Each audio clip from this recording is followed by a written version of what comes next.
Esta vez les vamos a hablar del puerperio y los cuidados en enfermería en él. ¿Qué es? El puerperio es la etapa que pasa la mujer después del parto. En él hay múltiples cambios en el organismo, tanto como en sus hormonas. Y se tiene que readaptar a sus condiciones de ser madre. En el puerperio es el periodo que pasa la mujer después de la expulsión de la placenta o el alumbramiento. A la mujer se tiene que readaptar a que su aparato genital vuelva a su normalidad. Esto pasa de 6 a 8 semanas o 40 días. A esto se le conoce como cuarentena. Los cuidados de enfermería en el puerperio. El puerperio inmediato son las principales complicaciones, como las hemorragias o el choque hipovolémico. Para esto, nosotros como enfermeros tenemos que poner atención para que no pase ninguno de estos. Nuestros cuidados serían toma de signos vitales, fármacos oxitóxicos, que no tomen fármacos oxitóxicos, la valoración de episotomía, el control urinario, la aparición de líquidos, la lactancia, el buen descanso y el estado de sus mamas.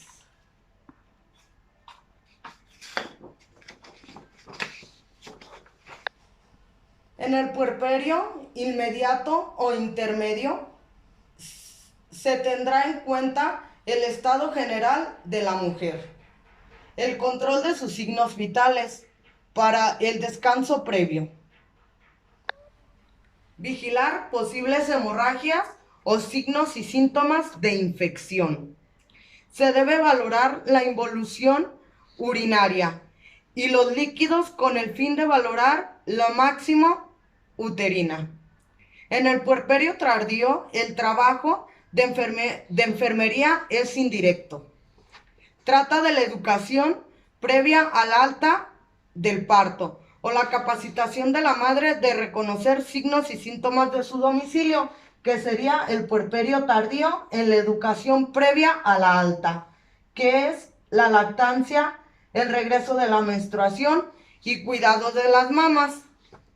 A esto tenemos que ver que no tengan grietas sus mamas, que se laven bien y no contraer ninguna infección. Tenemos que valorar la reacción psicológica de la madre, tanto el contacto físico y visual con el recién nacido, la respuesta al llanto o otras necesidades, información sobre los métodos anticonceptivos. Después del embarazo, en la cuarentena las madres todavía pueden quedar embarazadas. Existe el dicho de que en la cuarentena o en el sangrado después del parto no pueden quedar embarazadas, pero sí pueden quedar embarazadas. Vamos a conocer las complicaciones. Es la ingestión de las mamas, el dolor local, pérdidas hemáticas, disminución, la brusca presión baja, el sangrado, la hinchazón, fiebre alta, dolor, molestia al orinar y infección y sepsis. Estas son las complicaciones del puerperio. Hola, yo les hablaré de puerperio fisiológico. Empezamos con ¿qué es? Es el periodo que sigue al parto o cirugía que conocemos como cesárea. Comienza después de la expulsión de la placenta y se extiende hasta la recuperación anatomofisiológica de la mujer. Es una etapa de duración variable entre 6 y 8 semanas o 45 y 60 días, en el que se inicia la lactancia materna y ocurre la adaptación entre la madre y el recién nacido y su entorno, en lo que de conocimiento popular se denomina cuarentena. ¿En qué consiste? Al ser el periodo que sigue el parto, en las primeras etapas, la madre tiene que tener cuidados higiénicos personales para evitar infecciones puerperales y evitar problemas en las mamas, asegurando así una lactancia adecuada. Si el parto ha sido vaginal, la madre podrá movilizarse a las pocas horas. Si le han practicado episiotomía, esta es la incisión del periné para evitar desgarros durante el parto. Deberá lavar la herida con agua y jabón y mantenerla seca hasta que esta cicatrice. Cuando el parto ha sido por cesárea, la recuperación posparto inmediata es un poco más lenta, ya que requiere de la recuperación posquirúrgica. Sin embargo, la mujer podrá movilizarse prontamente a las 24 horas, con ciertas dificultades iniciales por las molestias posoperatorias. En este último caso tendrá que tener cuidado con la herida quirúrgica hasta que la retiren los puntos de sutura y la herida cicatrice adecuadamente, siguiendo las recomendaciones del médico tratante. El amamantar al niño durante el puerperio es de gran importancia, tanto como para el bebé como para la madre. Esto es no solo para los lazos afectivos que se establece, sino por los importantes efectos fisiológicos que ocurren. Por un lado, la madre a través del calostro, esta es la primera secreción láctea de 3 a 5 días, le pasa al niño una serie de inmunoglobulinas que le protegerán de muchas enfermedades infecciosas en los primeros 2 meses de vida.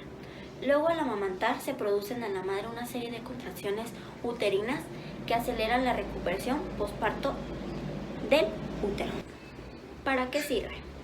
Este sirve para la recuperación del organismo de la mujer y el restablecimiento de las condiciones previas al embarazo. Muchos de los cambios que ocurren en el puerperio se deben a cese brusco de la producción hormonal y otros a las pérdidas de sangre durante el parto. El puerperio se clasifica. Desde el punto de vista clínico, este comprende 3 periodos sucesivos. El puerperio inmediato, que incluye las primeras 24 horas después del parto. El puerperio mediato. Este se extiende desde el segundo día hasta el final de la primera semana, para algunos hasta el 10º. El puerperio tardío concluye alrededor de los 40 a 45 posparto, corresponde al tiempo necesario para la recuperación completa de los órganos genitales femeninos y el retorno de la mujer a su condición progestacional. Ahora les hablaré de las intervenciones de enfermería. En el puerperio inmediato sus principales complicaciones son las hemorragias, el shock hipovolémico. Por lo tanto, los cuidados de enfermería irán encaminados a vigilar para prevenirlos. Toma de signos vitales. Vigilar la administración de fármacos oxitóxicos, palpar el fondo uterino para comprobar la contracción de este. Control urinario para controlar si es espontáneo o si necesita sondaje vesical. Valorar la episiotomía, si se la ha hecho. Valorar el descanso favorece la lactancia y vigilar el estado de las mamas. Vigilar la aparición de los loquios, la cantidad, color y los coágulos que aparecen. Si aparecen. En el puerperio inmediato se tendrá en cuenta el estado general de la mujer, controlar los constantes vitales para descartar posibles hemorragias o alertarnos de signos de infección. Se debe valorar la involución uterina y los loquios con el fin de valorar la máxima involución de uterina. En el puerperio tardío, el trabajo de enfermería es indirecto. Trata de educación previa al alta o posparto, en la que se capacita a la madre para reconocer signos en su domicilio. La completa involución de los genitales, cuidado de las mamas, informar de la aparición de grietas, fisuras e infecciones para que la madre pueda manejarlas por medio de una adecuada limpieza de manos, evitar cremas y lociones. La lactancia materna, si no la hay, vigilar el regreso de la menstruación. En todo el proceso se valorará la reacción psicológica de la madre debido al proceso, su adaptación a él y sus capacidades. Reconocer el contacto visual y físico con el recién nacido. Ver la respuesta al llanto y resto de necesidades. Procurar que genere un ambiente tranquilo donde se pueda desarrollar bien la relación padres-niño. Informar a la paciente que la tristeza, los cambios de humor y cierta depresión posparto es normal y pasajera. Recordar periodos de reposo y ejercicios acordes con sus necesidades. Educar e informar sobre los métodos anticonceptivos, ya que durante este periodo puede quedar embarazada. Ahora les hablaré de la involución de los órganos. Empezamos con ¿qué es? Durante el puerperio tiene cambios de vuelta a la normalidad de la fisiología del sistema reproductor y del organismo en general. Las modificaciones anatómicas suelen estar involucionadas al final de la sexta semana del puerperio, con el retorno a la normalidad del organismo de la mujer, en especial el parto genital. Se considera que la fisiología reproductiva está normalizada con la aparición de las primeras menstruaciones. Y ahora les voy a hablar de involución del útero.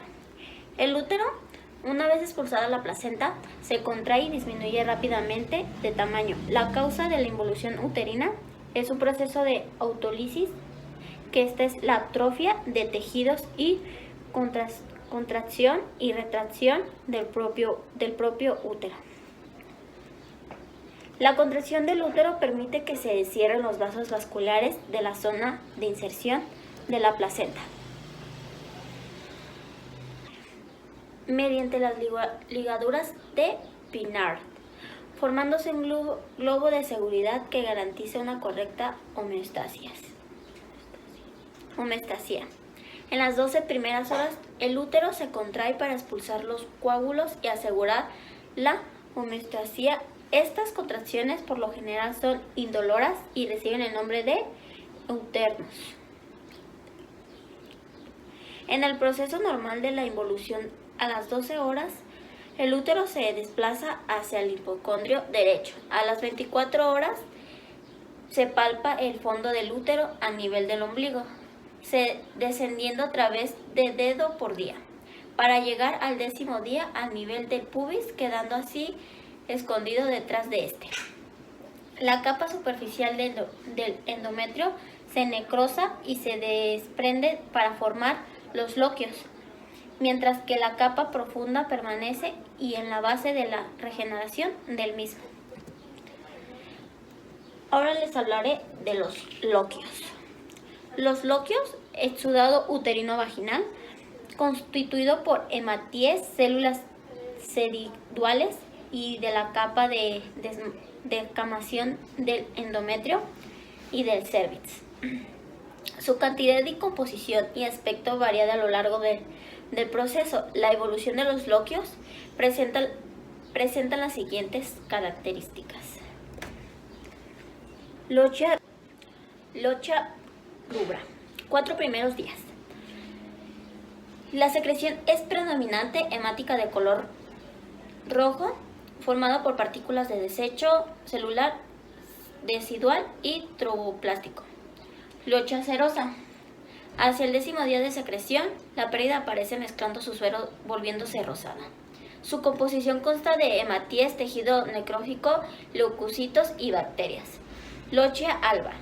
Los loquios se transforman en una pérdida de entre blanca y amarillenta. Está formado por sueros, leucocitos, pequeñas cantidades de moco y bacterias. Al finalizar la 3ª semana desaparecen, aunque pueden observarse la persistencia de una secreción color amarronada. La observación de los loquios es esencial para identificar un proceso infeccioso o de lentitud en la involución. Ahora les hablaré del peso del útero.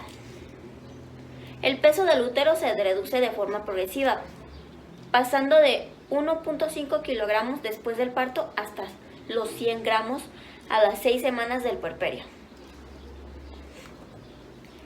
Ahora les hablaré de involución del cuello uterino. Inmediatamente después del parto está blando y dilatado. El cuello uterino vuelve a su tamaño anterior después de la primera semana. El orificio cervical interno se cierra, pero el externo presenta una disidencia, que es la separación. Involución de la vagina. La vagina se repliega y vuelven a aparecer las rugosidades. La mucosa vaginal permanece edematosa, es la acumulación excesiva de líquido en el tejido. Con riesgo de sangrado, su elasticidad favorece una rápida recuperación, volviendo a la normalidad a la 6ª semana y a la 8ª de las mujeres que lactan. Este retraso es debido a la falta de estrógenos o lo que ocasiona con frecuencia molestias en las relaciones sexuales por la escasa lubricación vaginal, que se recupera una vez iniciada la menstruación. Ahora les hablaré de la involución perineo-vulvar. La vulva permanece edematosa durante unos días posteriores al parto. Si se ha practicado episiotomía, que esta ya les había dicho que es la incisión en el perineo de la mujer, o si se ha producido un desgarro, si no aparecen complicaciones, cicatriza a los 6 o 7 días. La pared abdominal permanece blanda y flácida debido a la distensión. Paulatinamente se recupera el tono que dependerá de gran medida de la consistencia muscular previa al embarazo y del ejercicio de recuperación postparto. Los ligamentos y los músculos de la pelvis pueden recuperar su posición a las 4 o 6 semanas. Ahora les hablaré de la función cardiovascular. El volumen de sangre aumentado durante el periodo del embarazo es de un 35%. Se reduce gradualmente hasta alcanzar los volúmenes de normalidad. No obstante, hay un incremento temporal en el volumen circulante a causa del cese de la circulación placentaria y del aumento del retorno venoso. Este hecho indice en el descenso del hematocrito, iniciando con las pérdidas de sangre producidas durante el parto, alrededor de 400 mililitros en el parto normal. Las 2 primeras semanas del puerperio son un periodo de riesgo de insuficiencia cardíaca, sobre todo en mujeres con enfermedad cardíaca y con reserva cardíaca limitada, debido a la combinación de cambios hemodinámicos y al consecuente aumento del gasto cardíaco. Hay un descenso de leucitos, de la velocidad de sedimentación globular, de los factores tromboplásticos y del fibrinogen. Ahora les hablaré de los cambios mamarios. La estructura de la glándula mamaria se vuelve más firme, sensible y dolorosa al tacto, y las mamas aumentan su tamaño. La producción de leche se inicia en este proceso con la producción del calostro. La producción de la leche materna depende de la estimulación producida por la hormona lactogena o prolactina, liberada por la hipófisis. En el proceso de la lactancia interviene la asunción y el vaciamiento de las mamas, que a su vez estimula la liberación de la prolactina. Ahora les hablaré de la función endocrina. Los niveles de estrógeno, progesterona y prolactina disminuyen. Con la lactancia tiene un lugar de aumento inicial de la prolactina. Se puede producir una recuperación en la producción de estrógenos hasta cifras similares a las previas antes de la gestación, y también pueden producirse la ovulación. Ahora les hablaré de la función renal. La normalización se produce con la aparición de una emisión espontánea, alrededor de 5 horas después del parto. Como consecuencia del parto pueden haber una disminución del tono vesical que comporta una disminución del descenso misional y una mayor capacidad vesical. La distensión vesical y la retención urinaria pueden causar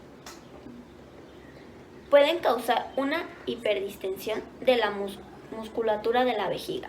Esta también puede producirse debido a alguna lesión traumática del parto. Ahora les hablaré de la función gastrointestinal. La motilidad y el tono gastrointestinal se restablecen a medida que se incrementa el apetito y la ingestión de líquidos, lo que requiere aproximadamente una semana. Los siguientes factores indicen de la necesidad de eliminación, favoreciendo el estreñimiento, enema preparto, restricción de líquidos durante el trabajo de parto, fármacos administrados durante el parto y el alumbramiento, dolor causado por la episiotomía y las hemorroides que pueden frenar la defecación. Hablaré de los signos vitales. Después del parto, el pulso presenta a menudo una bradicardia transitoria, con una frecuencia de hasta 50 latidos por minuto. Esta situación no se extiende a más de 24 horas. De no haber patologías, no existen otras modificaciones específicas. Una vez sucedido el parto, la temperatura normal es entre de 35 grados a 37 grados. No sobrepasa los 38 grados. A las 24 horas después del parto pueden aparecer un pico febril, sin que tenga ningún significado de anormalidad, ya que responde a la subida de la leche. Si aparece una elevación de la temperatura persistente con taticardia, puede alertar de la presencia de un foco infeccioso. Ahora les hablaré de presencia de diaforesis. La transpiración aumenta a causa de la gran necesidad de eliminar el incremento de líquidos del embarazo. Es común que tenga lugar de episodios de intensa diaforesis nocturna. Esto es secreción de sudor. Ahora les hablaré del peso corporal. La pérdida de peso en el puerperio puede hacer que la mujer regrese a su peso anterior, descendiendo hasta entre 10 y 13 kilogramos. Esta pérdida se compone del peso de feto y placenta, líquido amniótico y pérdida hepática, elevada transpiración durante la primera semana, involución uterina y loquios. Purpuria de la mujer que lacta no llega a su peso normal hasta que cesa la lactancia. Y por último, la función tegumentaria. Las estrías cambian de aspecto y son menos visibles por su color blanco nacarando. Generalmente no desaparecen por completo. La línea negra del abdomen se extiende longitudinalmente desde la sínfisis del pubis al ombligo. El cloasma gravídico, que este es el cambio pigmentario de la piel, normalmente se mantiene como parches de coloración amarilla o marrón. Y la pigmentación oscura de las areolas y pezones desaparecen en pocos días. Les voy a hablar un poco sobre el restablecimiento del ciclo menstrual. Esta es la duración de la monorrea posparto, que varía mucho de una mujer a otra. Al igual que la regla, por primera vez la reparación tras el parto puede ser muy diferente en una mujer a otra. La forma en que estás amamantando el recién nacido afectará el momento, la duración y el flujo del primer periodo postnatal. Después de expulsar los líquidos del parto, la regla puede aparecer en una mujer que no ha lactado a las pocas semanas, mientras que en una que está lactando puede hacerlo después e incluso 2 años después, más tarde. También es normal que haya desajustes durante los primeros ciclos de la regla, que no vaya a ser como antes del parto en duración y en cantidad, puesto que esto es fue como un desajuste en tu cuerpo, pues ajustarse toma tiempo. Muy bien. La primera menstruación tras la amenorrea posparto puede no ser percibida de la ovulación Es muy probable quedar embarazada si no se toman las precauciones adecuadas. Entre el 1 y el 11% de las mujeres queda embarazada en el periodo de amenorrea después del parto, puesto que estos quedan demasiado fértiles. Aquí también quiero hacer como un pequeño énfasis, como un concepto erróneo. Hay algunas, se podría decir como un periodo después del parto que se da al momento. Muchas mujeres lo confunden con su primer periodo de menstruación y esto viene siendo una hemorragia de posparto y mucha gente suele confundirlo. Les voy a hablar un poco sobre la hormona que se llama prolactina, esta de aquí. Esta se encarga, en realidad es esta. Esta se encarga de estimular las glándulas mamarias y permitir la lactancia, como se puede observar en esta imagen. Por otro lado, también la prolactina inhabilita la producción del estrógeno y de la progesterona, las hormonas, que estas vienen siendo las hormonas de la fertilidad, puesto que esto ocasiona que el proceso de la ovulación sea más lento y la menstruación tarde en volver. Bueno, también quiero hacer mención que aparte de esta hormona, la mujer tiene otra manera de recuperación que viene siendo sobre los líquidos. Aquí, en esta imagen, se observa lo que viene siendo la placenta, el útero. Durante el embarazo, la placenta se une a la capa interna y el útero por medio de una red de vasos sanguíneos. Durante el parto, ya sea natural o cesárea, la placenta se desprende del útero de cualquier manera, el cual esta pues provoca la liberación de una cantidad importante de sangre mezclada con mucosa, membranas que vienen del útero y de la vagina y de los leucocitos.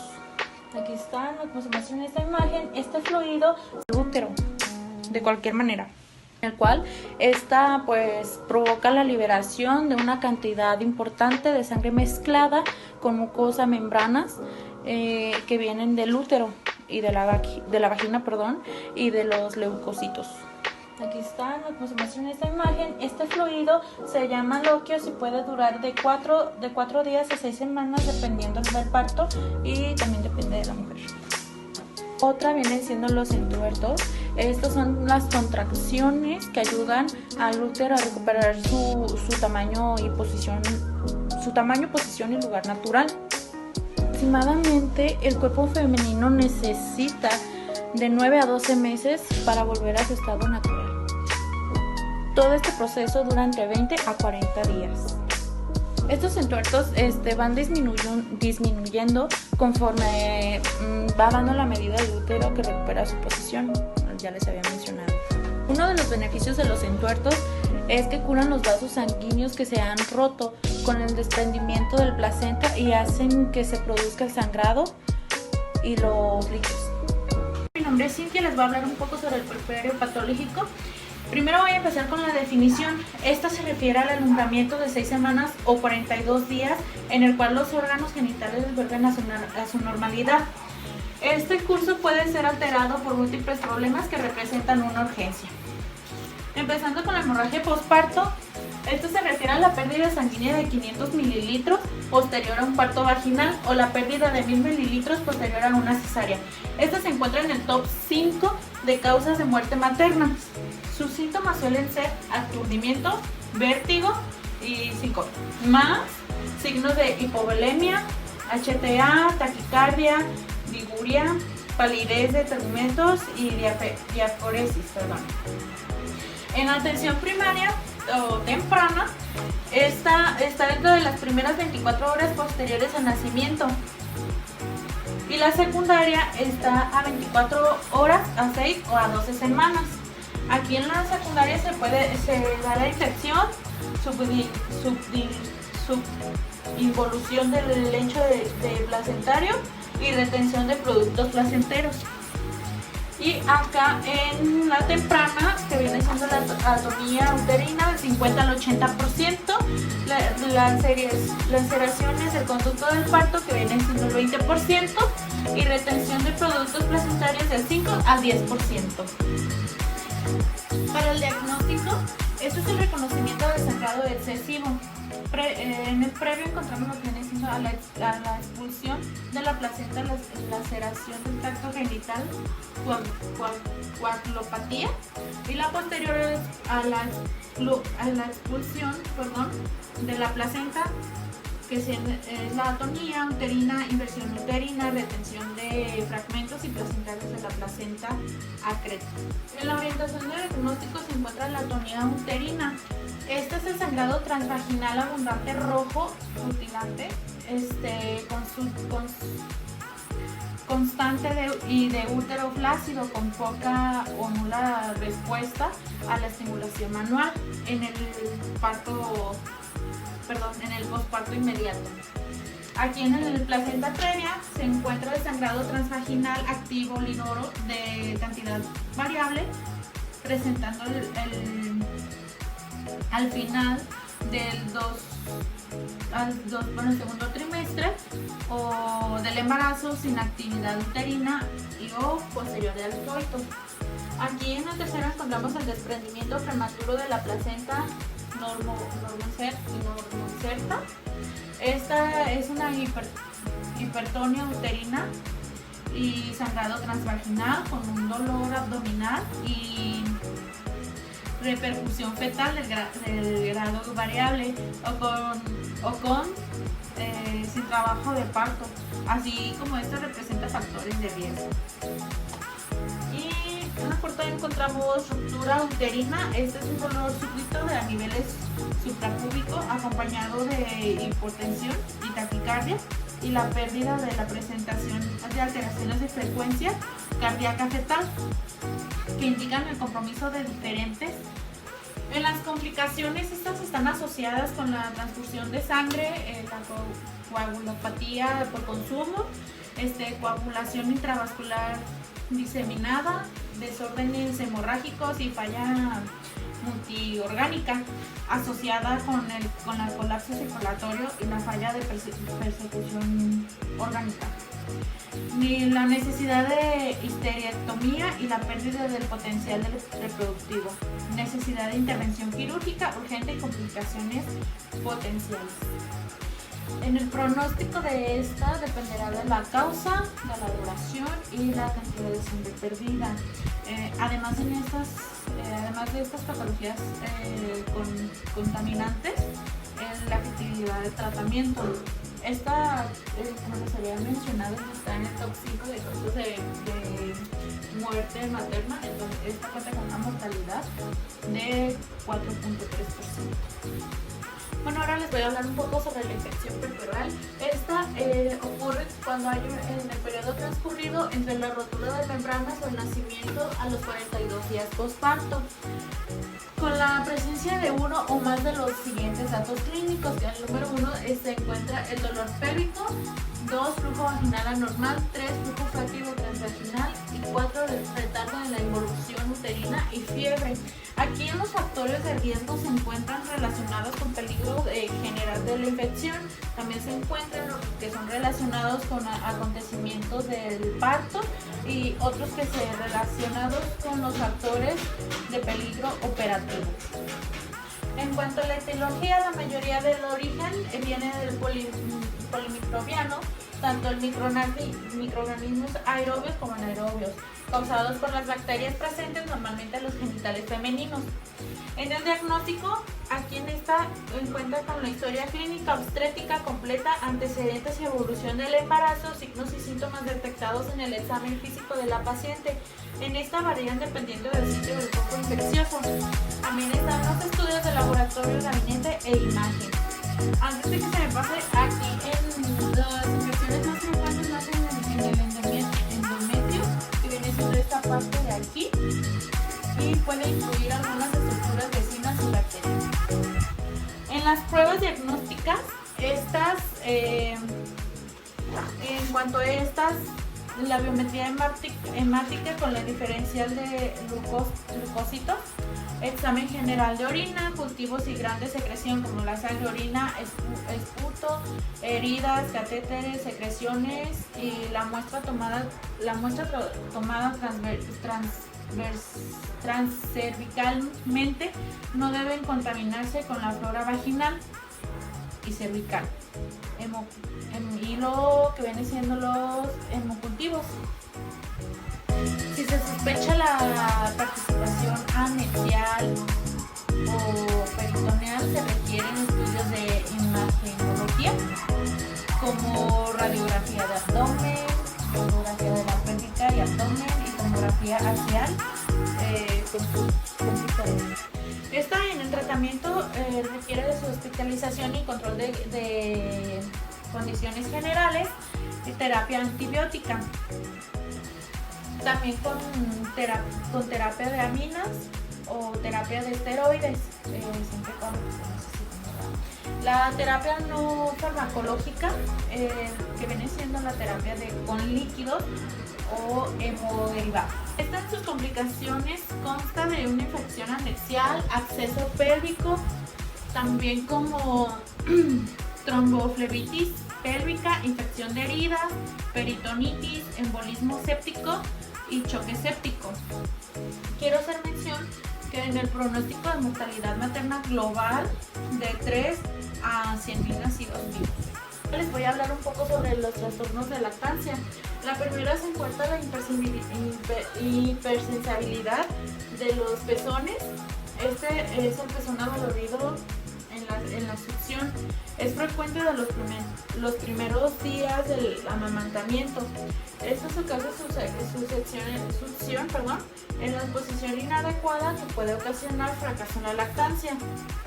Y si la leche no es removida, la producción de leche disminuye, además de que el dolor puede causar la disminución de la secreción de la oxitocina. Estas se encuentran algunas recomendaciones, que es no lavarse con jabón, esperar a que el niño suelte solo el pezón, corregir la posición y aplicar hielo antes de las tetadas, y el uso de los analgésicos. Después de cada teta, exponer las mamas al aire y al sol. Segundo, encontramos la ingurgitación de la mamaria, que esta es la sensación de las mamas duras, dolorosas, calientes, tensas y con piel brillante.